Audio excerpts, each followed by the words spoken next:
The New York Rangers have dropped 3 of their last 6, and Igor Shesterkin has not looked great while doing it. Um, Hedel, Kako, and a few other Rangers remain on the injured reserve. They look banged up, they look slow, but they got a win in their last game against the Boston Bruins, and it seems to have turned things around. We'll talk about that and everything we've missed over the past week on this week's episode of Upstate Blue Shirts and New York Rangers podcast.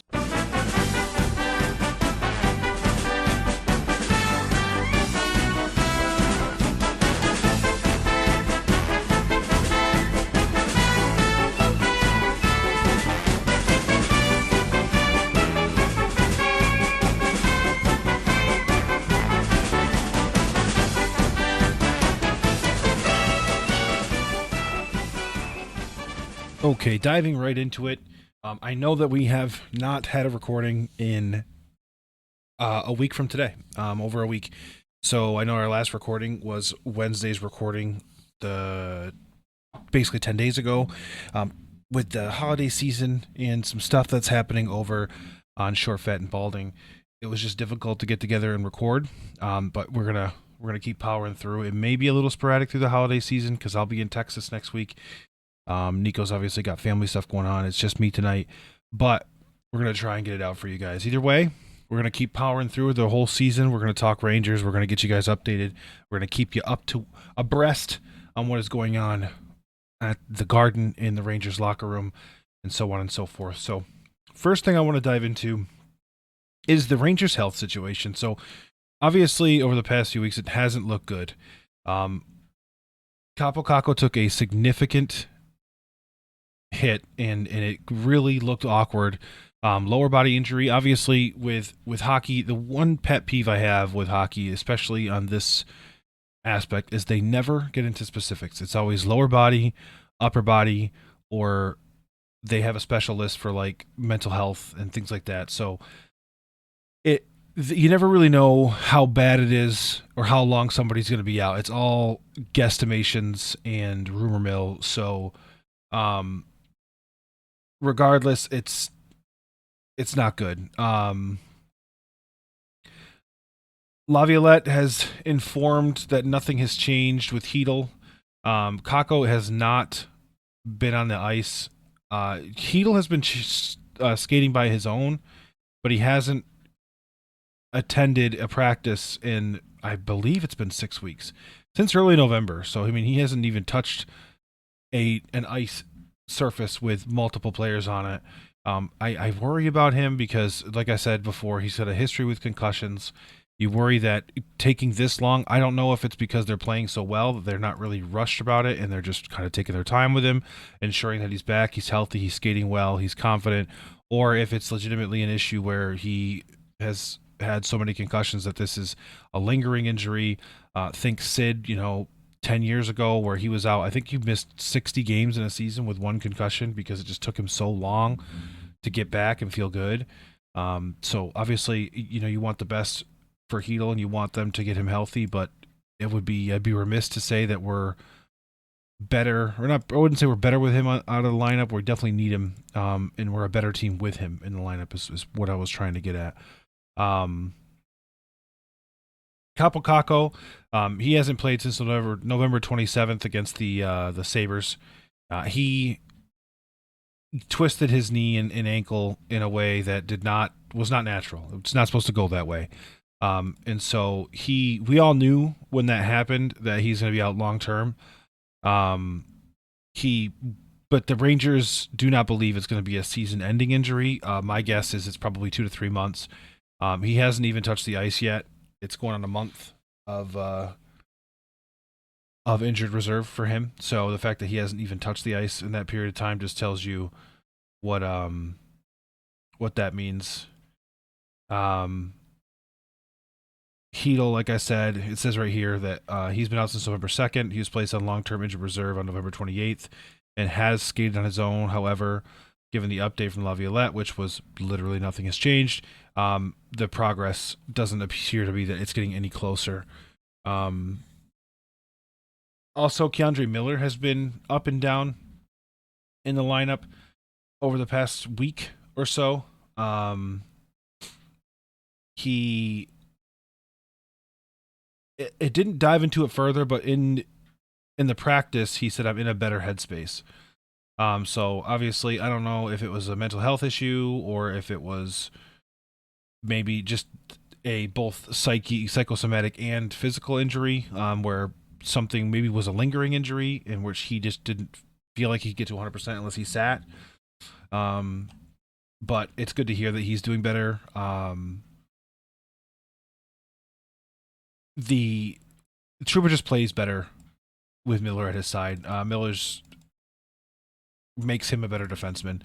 And I think the team's just deeper with Keandre Miller. They have better offensive opportunities. He's such a good skater and he's a good offensive defenseman. So it's nice to have him back and rolling. Shesterkin, I don't know, man. His recent play has been dreadful. Well, save the Bruins game. He did play excellent against the most recent opponent, which I'll dive into a little bit, but he hasn't looked himself. And I'm sure it's stressful to not look yourself, not feel yourself, and have Jonathan Quick doing what Jonathan Quick is doing, which is unnatural. At 37 years old, Jonathan Quick is having one of the best seasons of his entire life. A save percentage in the high nines. He's undefeated. He's got, I believe, one, maybe two shutouts. So on the other side of the spectrum, he allowed 6 goals and 29 shots against the Maple Leafs in his previous two starts.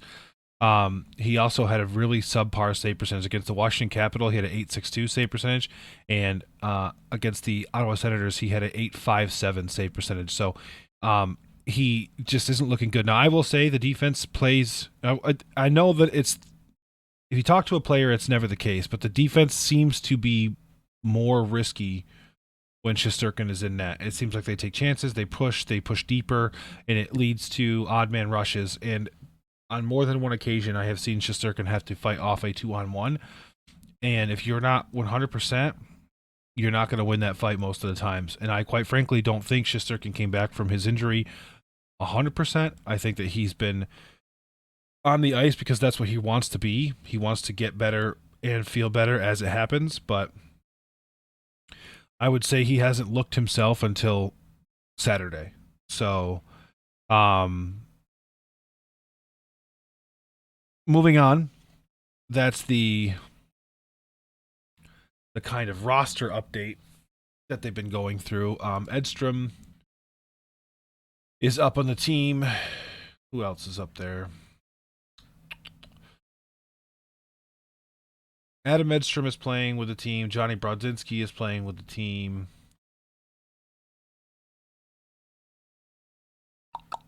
We actually are currently, we have 1, 2, 3, 4, or sorry, Heedle doesn't count because he's on IR.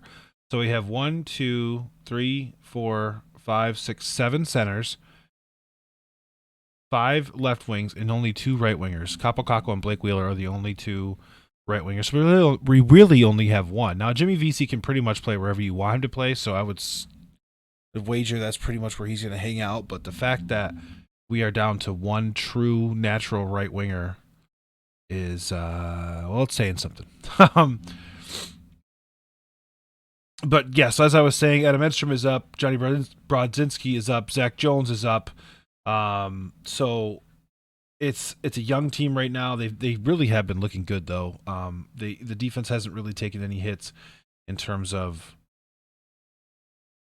offensive production. They have taken hits in terms of defensive production. I mean, they're just giving away. When the season started, the Rangers were averaging like 24 shots a game, and that has skyrocketed.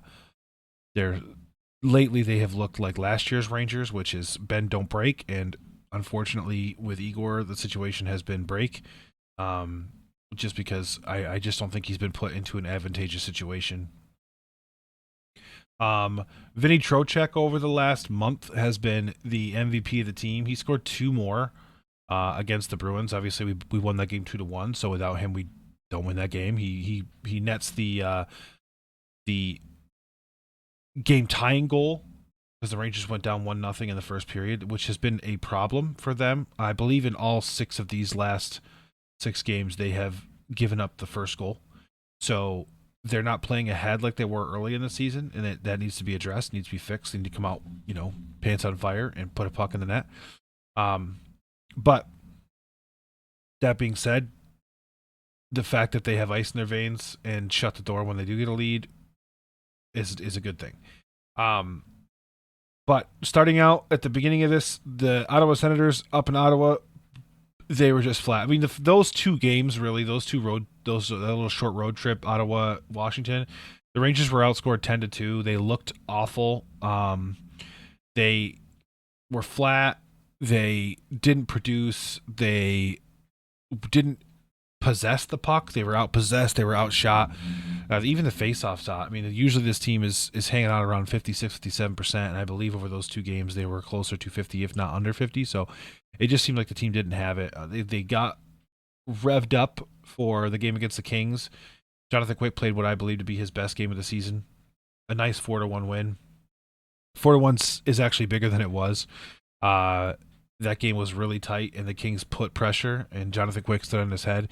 And I think that no man could keep him down. He was going to shut the door on the Kings as a message to what they kind of let go, and then as a reminder of what he could have been for them. So that was a hell of a performance, and quite frankly, he's just a hell of a player. I mean,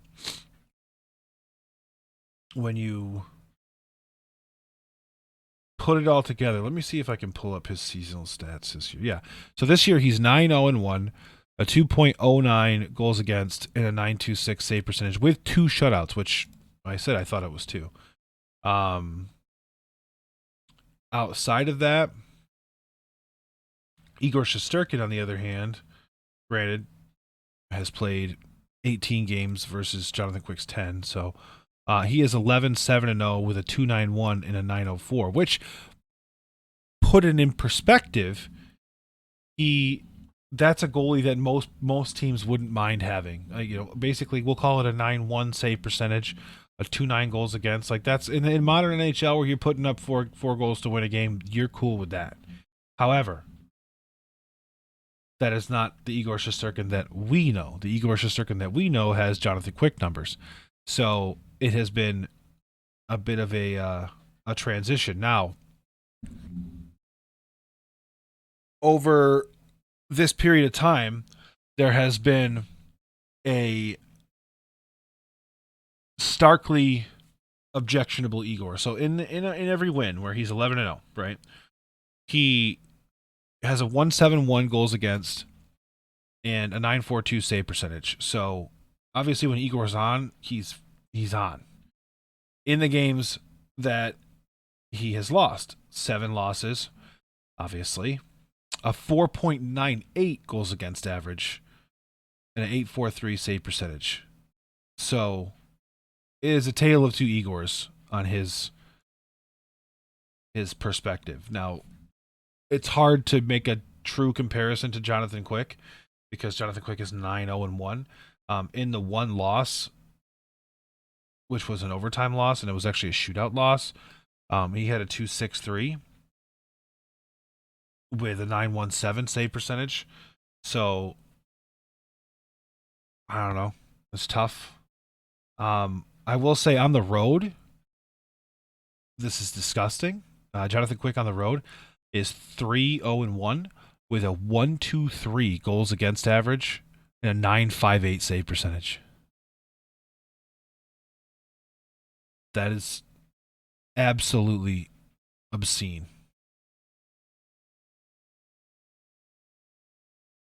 Wow, I did not expect to see that. It's a little shocking to me to read those numbers. Now, I will say that there have been calls over the past 10 days. Start Jonathan Quick, back up Igor Shesterkin. Start Jonathan Quick, move Igor to back up. Start, move. Jonathan Quick is 37 years old. Jonathan Quick is absolutely an all-star. He is a Stanley Cup winner. He is a fantastic goalie. However, it is important to note, it will now have been 2 seasons since he has had a starting goalie's workload. In the modern NHL, that is about 75-25. So in an 82 game schedule, your backup will play 22 to 30 games, and your starter will play, we'll say 50 to 55. Jonathan Quick cannot handle that workload. If we were to start Jonathan Quick, you know, 2 out of 3 nights, 3 out of 4 nights, you would see a stark drop in his play. I don't think that he's. I'm not saying he's not capable. I'm just saying that he doesn't have the endurance he once had, and that was the reason that the Kings let him go. He has flashes of brilliance, but overall, he gets tired. It's the style of goalie that he plays. He's a very agile, very active, very reactive goalie. So it's exhausting. So to play once every 3 games as opposed to twice every 3 games, it's a better situation for him. So I don't think that's the option. And also, Igor Shesterkin has proven over the past few years that he is a top 3 goaltender in the world. So we're gonna bail on a guy after he has a slump? I don't think so. And plus, Igor has repeatedly been the kind of guy where he needs ice time. He needs to figure it out on the ice. Yes, does it hurt the team in the short term? Absolutely. Does every team in the NHL go through a slump? Absolutely. Would I rather have Igor Shesterkin have his down period in December and January rather than in April and May? Once again, absolutely. It's a no-brainer. I think this is the best case scenario. Let Igor shake the webs. Let him get through it. We all know he beats himself up more than anybody. He was literally catatonic after the loss to the Maple Leafs. So he holds himself to a higher standard than you ever will as a fan, and it's time. You gotta just let him cook. You gotta let him go through whatever he's got to go through. I am interested to see if Laviolette is going to start him on Tuesday against our Toronto in Toronto to see if we can get the monkey out the back and say, listen, we're gonna chalk that up to a fluke situation. We understand everybody has a bad night. Get out there, show us what you're capable of, and shut this offense down. Austin Matthews is no joke. Mitch Marner is no joke. William Nyes is no joke. John Tavares is no joke. The Maple Leafs are real, and if you can shut the door against them, just like he did against the Bruins, mind you, it was half a game without David Pastrnak, but he shut the door, so he's capable. It's whether or not he'll be able to get through the mental side of it. I think Igor's biggest weakness is his mentality. Like Hank and Quick both kind of have the same mentality, where it's like one gets through and it's okay, I'm pissed off, but on to the next one. Igor legitimately feels like he's letting people down, and it eats away at him. So it's tough sledding. So that covers the Maple Leafs game. That was a game that was absolutely dreadful. The Rangers got back to doing Ranger things against the Ducks. A nice 5-1 win, an utterly dominant win, in my opinion. The Ducks never really felt like they were in the game. They were outshot 39-30. They were outpossessed by close to 6 minutes. They were out face-offed. They spent 32 minutes in the penalty box. So it just tells you that the Rangers were out skating them as well.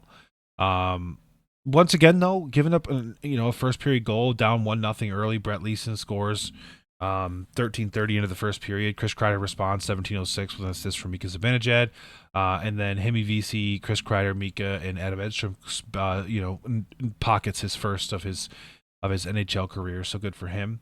The Rangers are wearing those third jerseys, which quite frankly I can't stand. Now I will say this: I hated them a lot more when they first came out. Seeing them on the ice, I'm okay with it from the back.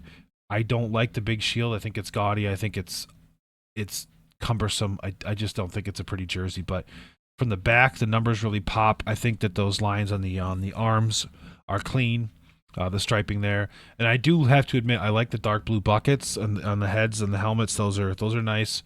I wish that they would have gone since the third jersey like they did last year when they bust out the Lady Liberties. They wore like sort of custom NYR helmets. I wish they would have got rid of the Benjamin Moore logo for these and worn a subsidiary logo on the helmet, but beggars can't be choosers. I will say my expectations for the Stadium Series jersey is incredibly high, because if they're going to put out this clunker of a third jersey, then I better have my literal socks blown off my body by what they come out with for the Stadium Series. Moving on to the finale of our 6-game spread here. Last night, the New York Rangers looked like the New York Rangers from October, November, and not the New York Rangers from early December. They fully shut Boston completely down. Uh, Trent Frederick scores early, literally 2 minutes 7 seconds into the second or into the second period. Well, I guess not early. Then the first period. I thought it was the first period, but early into the second period, and it felt like a slugfest, but it felt like a slugfest that the Rangers were in control of. They outshot the Bruins 34-22. They basically were even on hits. They outpossessed and they out face off the Bruins. I mean, they dominated in the face off circle, 58% to 42%. It wasn't even close. The Rangers were 1 for 6 in the power play. Now, I would like to point out that 2 of those power plays were like less than 15 seconds, so I consider them to be 1 for 4. They held the Bruins to 0 for 4 on the power play, which is really good. That's a potent power play, one of the best in the league, so that's impressive in and of itself. The 6 penalties for the Rangers, 8 penalties for the Bruins, one of which was a major in a game misconduct. Got a little chippy. David Pastrnak, there's a history with Ryan Lindgren. They've been chirping at each other for years now, and he definitely did not slow up and put his shoulder right through the middle of the numbers in the back of Ryan Lindgren and put him against the boards. Cut Lindgren's cheek open, but he's tough as nails. There's only about 2.5 minutes left, maybe less in the second period, and so he went off to get stitched up and obviously came out in the third period. Artemi Panarin came to his defense and ended up getting a 2-minute roughing. So they gave Pasta the 2-minute, 5-minute, and the game misconduct. So he's kicked out of the game. He missed the rest of the second period and the third period. The Rangers played 4-on-4 for 2 minutes and had a 3-minute unbreakable power play. They did not score during that period because they scored in a power play late in the game. Vinny Trocheck on an absolute beaut of a feed from Panarin, nets it past Swayman, who Swayman was shutting the door down. I mean, Swayman played great. Obviously, 2 goals on 34 shots, and one of them being an overtime goal, so that's 3-on-3. So really, 1 goal on, I believe, 30 shots. Nothing to scoff at. Obviously, Swayman Ullmark is probably the best tandem in the league. If Igor's on, I would say that Igor Quick is the best tandem in the league. But either way, it's 1A, 1B, depending on who's hotter at the time. It was a penalty-fueled festival in the second period. I mean, you have 2 penalties in the first period, 3 penalties in the second period, or third period, and then you literally have 1, 2, 3, 4, 5, 6, 7, 8, 9 penalties in the second period. Now, granted, 2 of those are David Pastrnak himself for the game misconduct. Aaron gets 1 for there. Jake Truba and Trent Frederick decided to throw blows. They got in a fight, and then the Chris Kreider and Pasta, there's high sticking, holding the stick. Like there was some regular penalties, but in the middle of the second period, it got real nasty. Obviously, Truba fight, Pasta with the game misconduct, Panarin with a roughing, slashing penalties, and in rough slashing penalties, not like I'm trying to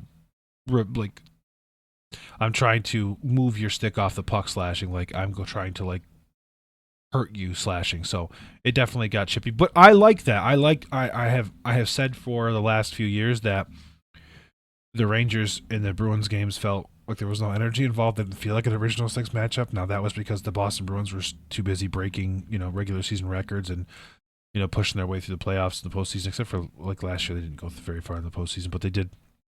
They've been a very good franchise for a long time, better part of a decade. The Rangers obviously were completely irrelevant from 2014 to 2020. So I think now that the Rangers are back as a dominant franchise, they're one of the teams to beat in the East. Boston has to work their way through them. I think it's a much more heated rivalry because the games mean more. So that's been fun to watch. It's been fun to watch the players get up and ready to play that game because the last few years it's just been Boston having their way with the Rangers. So that's good. I'm okay with these gritty games, especially in an original 6 matchup because there's a long history of blood there. The Rangers and the Bruins go back to 1926, so there's more than enough to get yourself up for. Every time I've been to both Gardens for a Bruins Rangers games, the fans, they know what's at stake, and it's nice to see the players involved with that too. Upcoming, the New York Rangers have I would say a bit of a stretch. It doesn't look the worst, but it's not exactly fun either. They're going to be at Toronto on Tuesday night, and they're bringing Connor McDavid and the crew in on Friday. That gives me PTSD because obviously we watched the Rangers blow I believe it was a 4-goal lead last year in the third period. So Edmonton can score goals in bunches, so you got to hope he shut the door if you get the lead. Buffalo coming into town. Buffalo's a stingy team. We never play them great. And then we had the Capitals, which just posterized us, and the Panthers to finish out the month. The Panthers have been surging. I believe. Maybe I'm tripping. Maybe I'm wrong. Let me just check on them real quick. Over their past 10. Yeah, this is great podcasting. You're welcome, guys. I'm professional and really good at what I do. The Florida Panthers are in third place in the Atlantic Division with 38 points, puts them 5 points behind the Rangers. They're 18-10-2, and over their last 10, they're 6-3-1. So they're basically the same as the Rangers, 6-4, 6-3-1. They've won. They're on a one game win streak. We're on a 2-game win streak, plus 12 differential, plus 16 differential for the Rangers. So yeah, so that's not going to be a walk in the park. I would say Washington Buffalo are your ultra winnable games. Those games, if the Rangers want to get back into the fashion that they were at the early part of the season, they need to dominate Washington Buffalo. They need to beat Toronto in Toronto, just as a kind of back at you for them blowing the doors off of our situation in the Garden. Edmonton is a toss-up because you could get the Edmonton team that can put 7 on the board in 2 seconds and just completely take the wind out of your sails, or you can get the Edmonton team that I believe lost like 4-0 to the San Jose Sharks or some bullshit like that. Let me see. They lost 7-4 to the Lightning. They lost 5-1 to the Panthers. But then they literally were on a 1, 2, 3, 4, 5, 6, 7, 8 game win streak in which they were putting up like 5 to 8 goals a night. 5-0, 8-2, 5-4, 6-1, 4-3, 4-1, 4-1. So they were like dominant for a little stretch there. So it's you never know which Edmonton team you're going to get. They have their goaltending is suspect. So it could be a night that the Rangers get rolling and put up a nice big crooked number, or it could be a night where it gets flipped around. I mean, we've seen them give up 7, 6, 5. So we'll see. It should be an interesting December. It should be an interesting holiday season. The midpoint of the schedule is always kind of like it's tough getting up for games, especially when you got a nice little cushion there. The Rangers have a good cushion. I don't think that they're not excited to play by any means. It's just I meant like as a fan, it's a slugfest. From here through the beginning of March, it's a slugfest. January and February are cold. It's dark early. It's dark a lot. The games are brutal. It's when they kind of get the guts of the season out of the way. You're going to play clunkers like Montreal and Chicago and Seattle and all that stuff through January, February. So we'll see. But I'm looking forward to it. Obviously, the Rangers need to continue doing what they're doing. I'm quite frankly, having the worst part of their season so far be a 10-game stretch where they're 6-4.